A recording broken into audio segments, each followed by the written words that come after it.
Break के बाद आपका एक बार फिर से स्वागत है।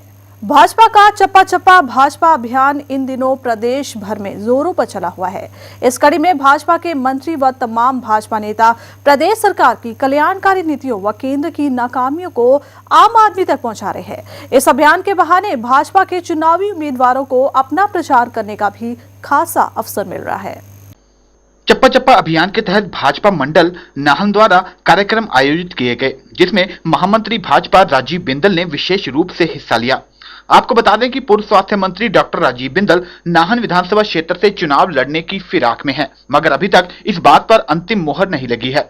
डॉक्टर राजीव बिंदल पिछले लंबे समय से नाहन में सक्रिय हैं। अभी तक नाहन विधानसभा क्षेत्र के कई हिस्सों में चुनाव के मद्देनजर अपनी जनसभाएं भी कर चुके हैं। जिस तरह से केंद्र की कांग्रेस सरकार आज बेईमान हो गई और जिस तरह से डीजल की महंगाई को बढ़ाया, जिस तरह से सिलेंडर के दाम को बढ़ाकर 750 रुपया किया है, इतना नहीं पूरा देश इस बात की खिलाफत कर रहा है कि रिटेल के अंदर एफडीआई नहीं आनी चाहिए, फॉरेन डायरेक्ट इन्वेस्टमेंट रिटेल में नहीं आनी चाहिए।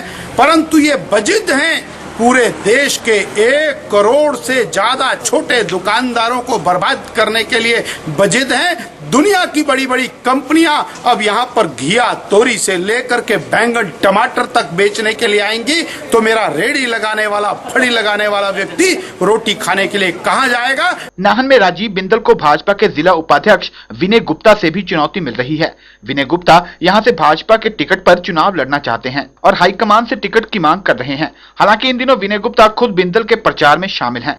ऐसे में किसी को भी टिकट मिलने की सूरत में गुटबाजी का उभरना तय है। वहीं 16 सीट आरक्षित होने के कारण बिंदल इस बार यहां से चुनाव नहीं लड़ पा रहे हैं। मैं अपना प्रदर्शन करेंगे।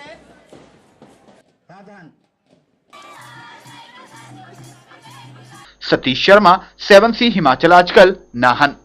पिछले कुछ दिनों से पुराने कांग्रेसी धर्मवीर धामी की कांग्रेस में वापसी को लेकर अटकलें चल रही थी, लेकिन बीती शाम कांग्रेस प्रदेश अध्यक्ष वीरभद्र सिंह द्वारा धर्मवीर धामी की कांग्रेस में वापसी की घोषणा कर दी गई। गौरतलब है कि धर्मवीर धामी की वीरभद्र सिंह से नजदीकियां व वफादारी काम आई, जिसके चलते उन्हें 5 साल बाद फिर से कांग्रेस में शामिल किया गया। धर्मवीर धामी की कांग्रेस में वापसी की खबर सुनते ही कुल्लू के कांग्रेसी नेताओं व कार्यकर्ताओं में खुशी की लहर दौड़ गई है। कुछ महीने पहले धर्मवीर धामी के भाजपा का भगवा चोला उतारने के बाद धामी की कांग्रेस में वापसी की चर्चा चल रही थी। पुराने कांग्रेसी रहे धर्मवीर धामी भी बतौर आजाद उम्मीदवार बहुजन समाज पार्टी व भाजपा जैसी पार्टियों के माहौल को देखने के बाद अपने घर वापसी का मन बना चुके थे। कुल्लू में कांग्रेस के राष्ट्रीय महासचिव राहुल गांधी के दौरे के बाद कई बार धामी की कांग्रेस में शामिल होने की खबरें आई। पूर्व कांग्रेस के प्रदेश अध्यक्ष कौल सिंह ठाकुर ने भी धामी को कई बार कांग्रेस में वापसी आने का आश्वासन दिया, लेकिन आखिर वीरभद्र सिंह के प्रदेश अध्यक्ष बनने के बाद धर्मवीर धामी को शनिवार देर शाम कांग्रेस में शामिल कर लिया गया। कुल्लू में कांग्रेस में शामिल होने पर धर्मवीर धामी के समर्थक बेहद प्रसन्न दिखे। धर्मवीर धामी को हिमाचल कांग्रेस कमेटी के अध्यक्ष राजा वीरभद्र सिंह जी और हमारी राष्ट्रीय अध्यक्ष सोनिया गांधी जी ने पार्टी में वापस लिया है। उनके पार्टी में आने से कुल्लू में कांग्रेस मजबूत होगी और हम सभी आज पार्टी के कार्यकर्ताओं को पूर्ण विश्वास है कि धर्मवीर के धामी के आने से कुल्लू कांग्रेस में उनको एक बहुत बड़ी एक सफलता मिलेगी। धर्मवीर धामी की कांग्रेस में वापसी से भाजपा को ऐसा झटका लगा है जैसे पिछले लोकसभा चुनाव में कांग्रेस को लगा था। वहीं धामी के कांग्रेस में वापस होने से कुल्लू जिला में परिसीमन के बाद बनी नई विधानसभा क्षेत्र मनाली में कांग्रेस की अंदरूनी दिक्कतें भी बढ़ गई हैं। मनाली कांग्रेस से अब तक कई नेताओं ने कांग्रेस हाईकमान को टिकट के लिए आवेदन कर लिया है। ऐसे में धामी की वापसी से उन नेताओं की मुश्किलें भी बढ़ सकती हैं। हालांकि अभी तक धर्मवीर कुल्लू नहीं पहुंचे हैं। कुल्लू में उनके समर्थकों ने उनका भव्य स्वागत का मन बनाया है। राजेंद्र अरोड़ा, 7C हिमाचल आजकल, कुल्लू। ऊना पुलिस ने लाखों की ठगी कर गायब हुए पूर्व सैनिक को पकड़ने में बड़ी सफलता हासिल की है। ऊना की कोऑपरेटिव सोसाइटी तथा स्थानीय लोगों को लाखों रुपए ठगने वाला यह शातिर ठग पिछले काफी समय से गायब था तथा कनाडा भागने की फिराक में था। पुलिस ने आरोपी कमल सिंह को हिरासत में लेकर छानबीन शुरू कर दी है। ऊना के लोगों तथा कोऑपरेटिव सोसाइटी को लाखों का चूना लगाने वाले गांव अजनोली के पूर्व सैनिक कमल सिंह को पुलिस ने पंजाब के जिला रोपड़ से गिरफ्तार कर लिया है। आरोपी कमल सिंह के खिलाफ मामला दर्ज करने के लिए ऊना की कोऑपरेटिव सोसाइटी ने न्यायालय का दरवाजा खटखटाया था कि कमल सिंह सोसाइटी से 4.5 लाख का कर्ज लेकर गायब हो गया है, जिस पर न्यायालय ने पुलिस को आरोपी के खिलाफ मामला दर्ज करने के आदेश जारी किए थे। न्यायालय के आदेशों की पालना करते हुए ऊना पुलिस ने आरोपी कमल सिंह के खिलाफ जालसाजी का मुकदमा दर्ज कर लिया था।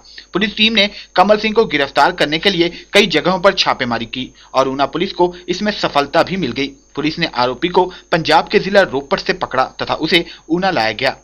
इसमें मामला ऐसा है कि जो कोर्ट से 156(3) के अंतर्गत एफआईआर दर्ज करी गई थी, जिसमें मामला 420 के अंतर दर्ज किया गया और इसमें जो व्यक्ति है जिसे गिरफ्तार किया गया है उसने लोन लिया था ऊना कोऑपरेटिव सोसाइटी से तथा उसमें कुछ उसका ऐसा आ रहा है पैसे को उसने गलत ढंग से लिया तथा वापस नहीं किया, समय पे वापस ना करना और धोखाधड़ी का मामला है, इसलिए उसे गिरफ्तार किया गया। हाँ, इसका जो भी है व्यक्ति, जो गिरफ्तार व्यक्ति है, इसके पुलिस रिमांड के लिए भी मांगा जाएगा ताकि उससे पता लग सके कि अन्य किस किस व्यक्ति के साथ उसने धोखाधड़ी या जालसाजी करी है। जैसा आप पूछ रहे हैं तो जैसा आगे की जांच में आएगा तो वो भी कार्रवाई अमल में लाई जाएगी। कमल सिंह की ठगी के शिकार केवल बड़े लोग ही नहीं, छोटे तबके के लोग भी इसकी ठगी का शिकार बने हैं। पीड़ितों की माने तो कमल सिंह ने कई लोगों को ठग कर लाखों की हेराफेरी की है तथा जब इसकी जांच होगी तो कई बड़े खुलासे सामने आएंगे। हम पैसे का कारोबार, लेने देने का कारोबार हमारी सभा करती है, तो इसने हमारे पास 2 बार रिक्वेस्ट की।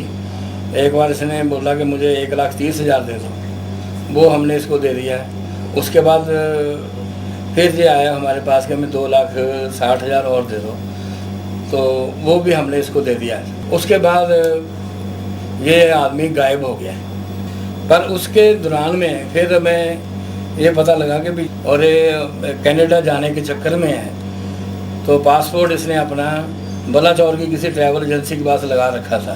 फिर हमने कोर्ट में एप्लीकेशन लगाई, तो उस एप्लीकेशन के मुताबिक फिर कोर्ट ने एफआईआर रजिस्टर करने के ऑर्डर कर दिए। वहीं आरोपी कमल सिंह ने भी माना कि उसने सोसाइटी से कर्ज लिया है और उसे वापस नहीं कर पाया। कमल ने बताया कि उसने यह सारा पैसा व्यापार में निवेश करने के लिए लिया था। सर, मैंने इनसे पैसे लिए थे बसी जी से और मैं दे नहीं पाया वापस। सच्चाई है। जिसका 10,000 जिसको दिलाए हैं मैंने, वो भी आ रहे हैं यहाँ। जिन्होंने मेरे देने हैं वो नहीं आ रहा कोई। मैंने बिजनेस के लिए, जैसे किसी ने, जैसे कोई यार दोस्त था, उसने बोला मेरे को 50,000 रुपये चाहिए, मैंने इनसे दिलवा दिया। तो रेडीमेड का करता था। अमित शर्मा, 7C हिमाचल आजकल, ऊना। और फिलहाल समय है ब्रेक का। ब्रेक के बाद आपको दिखाएंगे ऊना के सुपर हाईवे की, जिसके कारण किसानों को भारी परेशानियों का सामना करना पड़ रहा है। आप बने रहिए 7C हिमाचल आजकल के साथ।